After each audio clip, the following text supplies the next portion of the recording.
नमस्कार दर्शक श्रोते हो, तुम्ही पाहत आहात तुमचं लाडकं यूट्यूब चॅनल सर्वदर्शन आणि सर्वदर्शनचा निवेदक मी कमलाकर सावंत।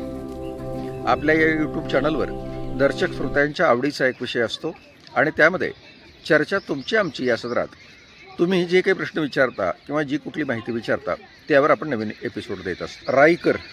नैना रायकर यांनी एक प्रश्न विचारला होता की लातूर ग्रंथोत्सवमध्ये आपणाला महाराष्ट्र शासन आणि उच्च व तंत्रशिक्षण विभाग, ग्रंथालय संचालनालय, महाराष्ट्र राज्य मुंबई, जिल्हा ग्रंथालय अधिकारी कार्यालय लातूर आयोजित वेगवेगळ्या कार्यक्रमाचे काही भाग तुम्ही दाखवणं अपेक्षित आहे। खास करून त्या ठिकाणी जो एक मोठा परिसंवाद झाला, ऐतिहासिक स्त्रिया, वारसा आणि कर्तृत्व, यातले काही भाग जर तुम्ही आम्हाला दाखवले तर अधिक चांगलं होईल। मंडळी, तुमच्या सगळ्यांच्या मागणीचा विचार करून आम्ही लातूर ग्रंथोत्सव 2025मध्ये झालेल्या पहिल्या परिसंवादातील ऐतिहासिक स्त्रिया, वारसा आणि कर्तृत्व या विषयावरील परिसंवादाचा काही भाग दाखवणार आहोत। या परिसंवादाचे अध्यक्ष होते माननीय प्राचार्य मधुकर सलगरे आणि ज्यांनी सहभाग घेतला होता ते होते ख्यातनाम लेखक माननीय डॉक्टर विवेक सौताडेकर आणि माननीय डॉक्टर अशोक नारायणवरे। चला तर मंडळी, आपण या ऐतिहासिक स्त्रिया, वारसा आणि कर्तृत्व या परिसंवादाचा काही अंश आता आपण समजून घेऊया। या परिसंवाद सत्राचे सन्माननीय अध्यक्ष, आमचे मार्गदर्शक, राजे मल्हारराव होळकर चॅरिटेबल ट्रस्टचे संस्थापक अध्यक्ष आणि शासकीय महिला तंत्रनिकेतन महाविद्यालयाचे माजी प्राचार्य आदरणीय डॉक्टर सलगरे सर, त्याचबरोबर माझ्या समवेत या परिसंवादामध्ये पुष्प गुंफण्यासाठी उपस्थित असलेले सामाजिक परिवर्तनाच्या चळवळीत गेल्या 4 दशकापासून कार्यरत असलेले आमचे सस्नेही मार्गदर्शक आदरणीय डॉक्टर अशोक नारायणवरे सर।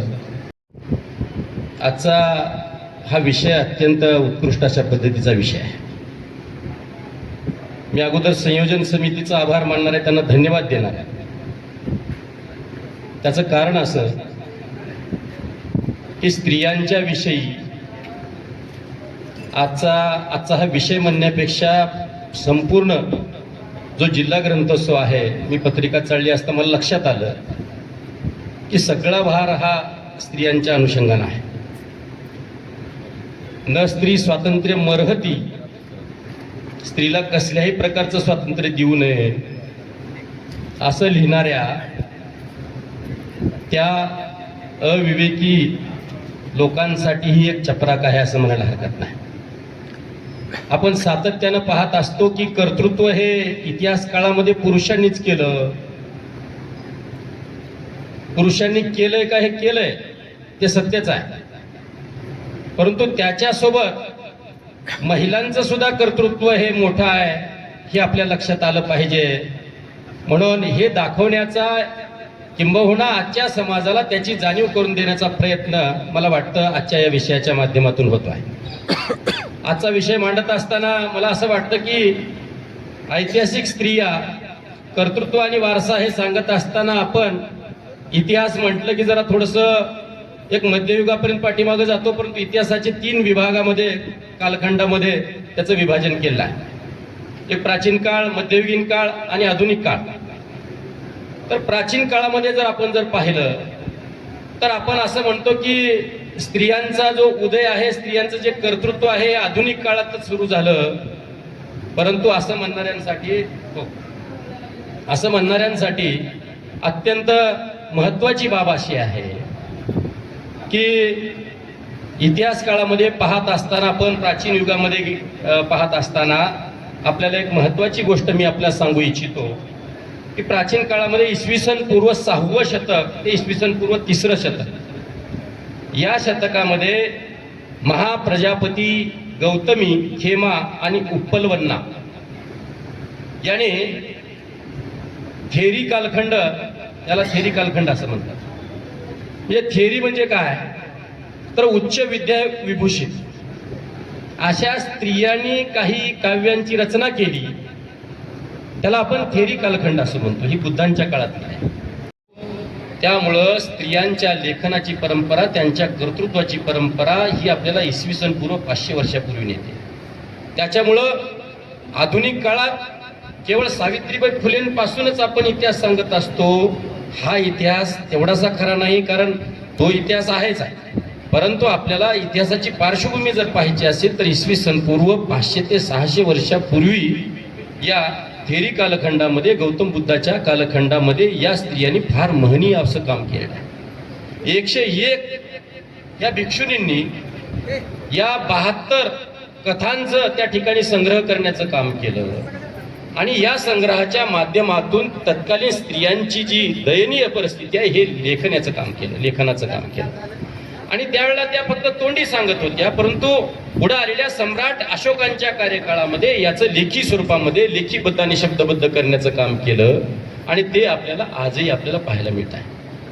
त्याच्या पुढे आपण जात असताना सातवाहनांपासून जे आपला कालखंड इतिहासाचा सुरू होतो, या सातवाहन आणि वाकाटकांच्या कार्यकाळामध्ये 2 आद्य स्त्रिया फार महत्वपूर्ण होऊन गेल्या. या कालखंडामध्ये त्याच्याही पूर्वी आणखी एक गोष्ट माझी राहून गेली, ते म्हणजे वैदिक काळामध्ये गार्गी आणि मैत्री, लोपामुद्रा अशा ज्या विद्वान स्त्रिया होत्या, ही गार्गी नावाची जी स्त्री होती ती जनकाच्या दरबारामध्ये त्यांच्या नवरत्नांपैकी एक होती. म्हणजे जनकाच्या दरबारात जे नवरत्न होते त्याच्यापैकी एक गार्गी होती. आणि याज्ञवल्क्य नावाच्या स्वतःला अत्यंत हुशार समजणाऱ्या या ऋषींना तिनं आव्हान दिलं होतं, माझ्यासोबत तुम्ही वार्तालाप करा. आणि आव्हानामध्ये ही गार्गी जिंकलेली होती. अशा पद्धतीची गार्गी ही विद्वान स्त्री होती. आणि दुसरी गोष्ट, मैत्री ही याज्ञवल्क्यांची पत्नी होती. ऋग्वेद ज्याला आपण म्हणतो 4 वेद आहेत, त्याच्यापैकी पहिला वेद ऋग्वेद आहे. त्या ऋग्वेदातील ऋचा म्हणजे ज्याला आपण अनेक श्लोकांचा संग्रह, ज्याला आपण भगवद्गीता वगैरे म्हणतो, तशा पद्धतीने ऋग्वेदातल्या त्या लेखनाला आपण ऋचा असं म्हणतो. त्या ऋचा लेखनाचं हे जे योगदान जे आहे ते मैत्रीच्या नावावर जातं. जगातील ह्या महिला तत्ववेत्या ह्या आद्य तत्ववेत्या आहेत. म्हणजे या कालखंडाकडे जर आपण जर पाहिलं तर प्राचीन कालखंडामध्ये थेरी कालखंडानंतर वैदिक काळ आला. वैदिक काळानंतर पुन्हा सातवाहनांचा. सातवाहन काळामध्ये इसवी सन पूर्व 200 ते इसवी सन 230 अशा पद्धतीचा तो कालखंड आहे. याच्यामध्ये राणी नागनिका नावाची एक सातवाहन सम्राज्ञी होती. ती सातकर्णी प्रथम याची पत्नी होती आणि महारथी ऋणकतिरो याची ती कन्या होती. भारताच्या इतिहासामध्ये स्वतःच्या नावाने नाणे छापणारी ही पहिली सम्राज्ञी होऊन गेली आहे. म्हणजे राणी नागनिकाचं नाव जर आपण पाहत असाल इतिहासामध्ये, तिच्या पतीच्या मृत्यूनंतर तिनं 20 ते 22 वर्ष एवढं मोठं प्रशासन आणि एवढा मोठा साम्राज्य विस्तार केल्याचं आपल्याला लक्षात येतं. त्यामुळं स्त्रियांचं कर्तृत्व हे आज नाही तर त्या काळापासून आपल्याला पाहावं लागेल. पुढे चलून जर आपण आणि तिच्या ह्याच्या संदर्भानं माहिती जर व्यवस्थित जर आपल्याला पाहायची असेल तर आपल्याला नाणेघाट हा जुन्नरच्या जवळ असलेला नाणेघाट आहे. त्या ठिकाणी एक शिलालेख आहे. त्या शिलालेखावर आपल्याला तिच्याविषयीची माहिती आपल्याला पाहायला मिळेल. प्रभावती गुप्त नावाची एक वाकाटक सम्राज्ञी आहे. ती सम्राट चंद्रगुप्त द्वितीय विक्रमादित्याची ती मुलगी आहे आणि वाकाटक नरेश रुद्रसेन द्वितीय याची ती पत्नी होती. तिनं तिच्या पतीच्या मृत्यूनंतर जवळपास 22 ते 23 वर्ष या राज्यकारभाराची धुरा सांभाळली आणि विदर्भापर्यंत तिनं राज्याचा साम्राज्य विस्तार केलेला आहे. सांस्कृतिक क्षेत्रामध्ये, साहित्य क्षेत्रामध्ये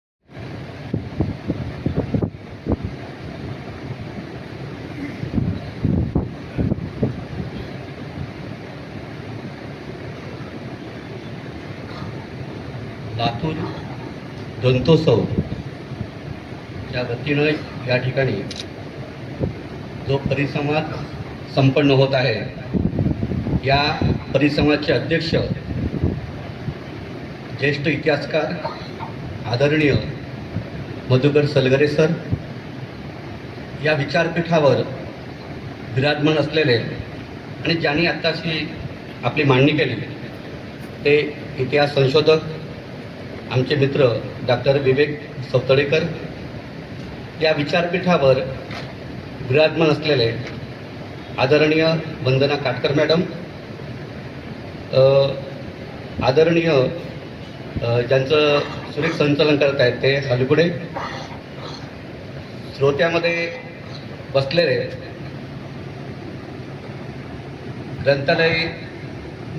ग्रंथालयाचं काम अत्यंत प्रामाणिकपणे करणारे श्रोत्यामध्ये बसलेले आमचे काही स्नेही आहेत.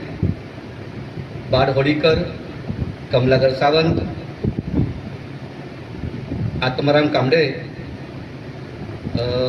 आदरणीय राम मेकाले, ज्येष्ठ कथाकार जीजी कांबळे, बरेच ओळखीचे आहेत पण नाम थोडं मला आदरणीय अंबाजोगाईचे आलेले आमचे कवी वर्य, सर्व बंधू आणि भगिनी. साधारणतः औषामधून एका व्यक्तीचा फोन आला होता एक आठवड्यापूर्वी आणि ते मला म्हणाले की ग्रंथोत्सव आहे आणि एक परिसंवाद आहे आणि तुम्हाला बोलायचं आहे. तर मी म्हटलं खूप आनंद झाला. ग्रंथोत्सव असतो त्यानिमित्तानं अनेक पुस्तकाची दुकानं येतात, अनेक चांगली पुस्तक खरेदी करता येतात आणि बोलायला पण मिळतं, काय हरकत नाही म्हटलं. त्यानंतर पत्रिका मला 3 दिवसापूर्वी मिळाली. पत्रिका मिळाल्याबरोबर विषय कोणता होता माहीत नाही मला, विषयाची काय आपली चर्चा झाली नाही आणि मग विषय दिला ऐतिहासिक स्त्रिया, वारसा आणि कर्तृत्व हा विषय दिला. त्यामध्ये आमचे 2 संशोधक असलेले आदरणीय सलगरे सर आणि विवेक सौतडेकर हे ऑलरेडी अभ्यासक आहेत, ते बोलणार आहेत आणि त्यामध्ये माझा अंतर्भाव टाकला. खरं म्हटलं तर इतिहासाच्या बद्दलचं एक आकलन माझं स्वतःचं आहे. हे आकलन असं आहे की इतिहासाची असंख्य पुस्तकं महत्त्वाची ती वाचलेली आहेत बऱ्यापैकी आणि वाचन केल्यामुळे इतिहास जो आहे तो आपण समजून घेतला पाहिजे, व्यवस्थित समजून घेतला पाहिजे. आपल्याकडे अभ्यासाच्या 2 पद्धती असतात. एक पहिली पद्धती आहे की ग्रंथ प्रामाण्य, ग्रंथ वाचणे आणि ग्रंथातलं जे आहे ते प्रमाण मांडणे. ग्रंथ प्रामाण्य ही पहिली पद्धती आहे. दुसरा भाग आहे बुद्धी प्रामाण्य. जगामध्ये ग्रंथ प्रामाण्यापेक्षा तुम्ही जेव्हा वाचन करता तर तुमचं बुद्धी प्रामाण्य महत्वाचं आहे. बुद्धी प्रामाण्य हे ग्रंथ प्रामाण्यापेक्षा वरचढ आहे. आपल्या भारतामध्ये काय झालेलं आहे की ग्रंथातली माहिती ती बरोबर आहे, ती जशा तशा आपण उचलतो, तर्क करत नाही आपण त्या माहितीबद्दल, चिकित्सा करत नाही, स्वतःची बुद्धी वापरत नाही. आपण कुणाची तरी अनुयायी असतो, विचाराचे सुद्धा अनुयायी असतो आपण, ते आपल्या मस्तकात घुसलं असतं सातत्यानं आणि मग काय होतं आपल्याकडे ग्रंथ प्रामाण्य महत्वाचं, बुद्धी प्रामाण्याला पण महत्व देत नाही. म्हणून माणसाचं वैशिष्ट्य काय असेल तर माणसाकडे स्वतःची बुद्धी आहे आणि त्या बुद्धीचा विकास त्याला घडवून आणायचा आहे. बुद्धीचा विकास कधी घडतो जेव्हा माणूस स्वतंत्र बुद्धीने विचार करतो. स्वतंत्र बुद्धीने विचार करणं, स्वतंत्र बुद्धीने विचार करताना त्याचा विवेक जो आहे हा जागृत ठेवणं आणि तटस्थपणे मांडणी करणं हे माणसाचं लक्षण आहे, तसं अभ्यासाचं लक्षण असते. मी काही अपवाद आढळणे सोडून, काही अपवादच चांगले इथं सोडले तर आपल्याकडे बुद्धी प्रामाण्यवाद या कसोटीवर, चिकित्सा तर्क या कसोटीवर इतिहास लेखन झालेलं नाही. भारताचे इतिहास लेखन झाले नाही, ते इतिहास लेखन झालं नाही पहिल्यांदा लक्षात घ्या. म्हणून मी असं म्हणेन की भारताचा इतिहास जो आहे समग्र 3 कालखंड सरांनी सांगितले, या 3 कालखंडाचा इतिहास काही अपवाद जर सोडल्या तर अत्यंत खोटा, विकृत आणि ग्रंथ प्रामाण्यावर आधारित आहे. हा इतिहासच नाहीये. इतिहासाचं एक प्रमेय जे आलं नवीन, ते प्रमेय आपल्याकडे येत नाही. कारण इथली जी अभिनववादी शक्ती असते त्या अभिजानवादी शक्तीला असं वाटतं की खोटा, विकृत आणि सातत्याला गोबल रीतीने सांगितलेला इतिहास हाच खरा इतिहास आहे असं सातत्याने बिंबवणे लोकांमध्ये. म्हणून हा इतिहास नाही. पहिला दुसरा मुद्दा घेऊया आपण की इतिहास कसा वाचला पाहिजे. इतिहास वाचला पाहिजे कसा, याचं प्रशिक्षण आहे आपल्याकडे. इतिहास वाचण्याचं प्रशिक्षण पाहिजे ना. आपल्या विद्यापीठामध्ये कुठे तुम्ही पदवीला ऐकलं का इतिहास कसा वाचला जातो? आता इतिहास कसा समजून घ्यायचा, इतिहासाचं कसं आकलन करायचं हे आपल्याकडे नाहीये. मुद्दा चालला असा, अशा प्रकारची प्रक्रिया होत नाही आपल्याकडे. म्हणून जनमानसांवर जो बिंबवला जातो इतिहास, तोच खरा इतिहास आहे असं आपण म्हटलं जातं. म्हणून ही जी कसोटी आहे, ही कसोटी आपण लक्षात घेतली पाहिजे की इतिहासाचं वाचन करण्याची प्रशिक्षण आपल्याकडे नाही. आता मुद्दा चालला माझा जो विषय आहे, त्या विषयाच्या अनुषंगाने काही मुद्दे जे आहेत 20 मिनिटांमध्ये बोलायचं आहे मला. काही मोठा विषय आहे, परंतु काही बिंदूंवर मी प्रकाश टाकतो. पहिल्यांदा भारताचा जर विचार केला तर भारताचा प्राचीन नवे अतिप्राचीन इतिहासाचं पहिलं पुस्तक हे ऋग्वेद आहे. ऋग्वेद हे पहिलं पुस्तक आहे. आता ऋग्वेद जर असेल तर ऋग्वेदांची ऋचा ज्या आहेत आलेल्या, त्या ऋचांमध्ये काय लिहिलेलं आहे बघितलं पाहिजे. ऋग्वेदामध्ये अनेकदा आपण वाचा की मराठीमध्ये ट्रान्सलेट झालेलं आहे ऋग्वेद, ते वाचा तुम्ही. सिद्धराम शास्त्री यांनी अत्यंत चांगलं, चित्राव यांनी अत्यंत चांगलं ट्रान्सलेट केलेलं आहे ऋग्वेद, आणि ते मान्यता प्राप्त ऋग्वेद आहे मराठीमधलं. तर चित्राव यांचं जे ऋग्वेद आहे ते वाचन दिसतं की भारतामधली ऋग्वेदामध्ये ज्यांचा उल्लेख येतो ती पहिली स्त्री कोणती आहे? तिचं नाव आहे निरुती. निरुती पहिली स्त्री आहे. प्राचीन काळामधली कर्तव्य असलेली आणि कर्तृत्वान असलेली पहिली स्त्रीचं नाव येतं ऋग्वेदामध्ये. ऋग्वेद हा कधी वर्षापूर्वी लिहिला होता? तसं म्हटलं गेलं ऋग्वेद हा इसवी सन पूर्व 5000 वर्षापूर्वी लिहिला होता. आणि आपल्याकडे जे संशोधन झालेलं आहे त्या संशोधनात असं म्हटलं गेलं की ऋग्वेदाच्या पूर्वी या देशामध्ये संस्कृती होती. ती कोणती आहे मग? तर तिचं नाव आहे सिंधू संस्कृती. सिंधू संस्कृती या देशातली अत्यंत प्राचीन असलेली पहिली संस्कृती आहे. आणि म्हणून सिंधू संस्कृतीमधली जी स्त्री होती पहिली, तिचा उल्लेख, तर त्या संस्कृतीनंतर ऋग्वेद जन्माला आला. लक्षात घ्या, त्या संस्कृतीचे अवशेष आपल्याकडे आहेत. त्या अवशेषावर आपल्याला कयास लावता येतो. त्या अवशेषावर एक ग्रंथ लिहिला प्रल्हाद देशमुख यांनी. तो अत्यंत ताकदीचा ग्रंथ आहे. आपल्या कुणाकडे नसेल की भारतातली पहिली संस्कृती सिंधू संस्कृतीवर मराठीमधला 1962 मध्ये लिहिलेला पहिला ग्रंथ आहे. तो यवतमाळच्या एडुगड असलेल्या प्रल्हाद देशमुखांनी लिहिला. त्याचं नाव आहे सिंधू संस्कृती, ऋग्वेद आणि हिंदू संस्कृती असं नाव आहे. हा आउट ऑफ प्रिंट ग्रंथ आहे. लातूर जिल्ह्यामध्ये कुणाकडेच नाही हा ग्रंथ. म्हणजे सिंधू संस्कृती जर देशाची पहिली संस्कृती असेल तर तो ग्रंथच आपल्याला उपलब्ध नाहीये. या संस्कृतीमधली कष्ट करणारी पहिली स्त्री कोणती असेल? तिचं नाव निरुती आहे. निरुतीचा उल्लेख ऋग्वेदामध्ये आहे. लक्षात घ्या. म्हणून मी म्हणतो निरुती काय करत होती? तर निरुती ही त्या काळामधली सिंधू संस्कृतीची राणी होती. त्या काळामध्ये सत्ता कुणाची आहे? तर सत्ता ही स्त्रियांची सत्ता आहे. भारताच्या शेतीचा शोध नाही, जगातल्या शेतीचा शोध लावला. तिचं नाव आहे निरुती. निरुती ही शेती कृषिनिष्ठ कन्या आहे. म्हणजे या देशामध्ये, या देशाची ओळख काय? भारत देशाची ओळख काय आहे? तर भारत देश हा कृषिनिष्ठ देश आहे. आणि कृषिनिष्ठ देश का आहे?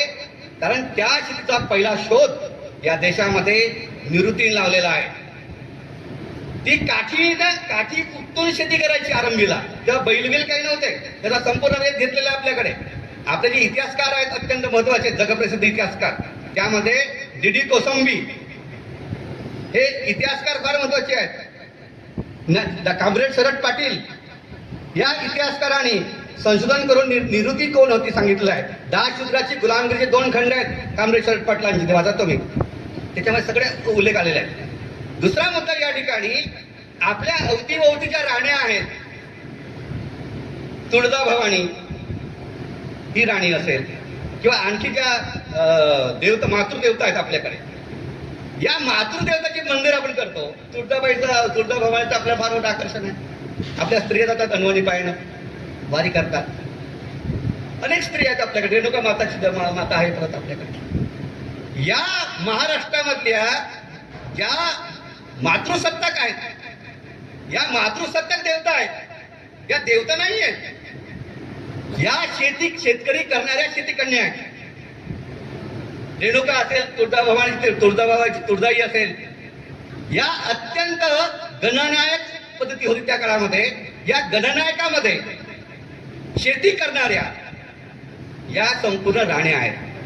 प्रस्तावना न करता किंवा आजच्या दिवसाची रूपरेषा न सांगता अशा प्रकारची सुरुवात आहे. त्याचं कारण आपण कार्यक्रम उशिरा सुरू केला असल्यामुळे थोडी गडबड झालेली आहे.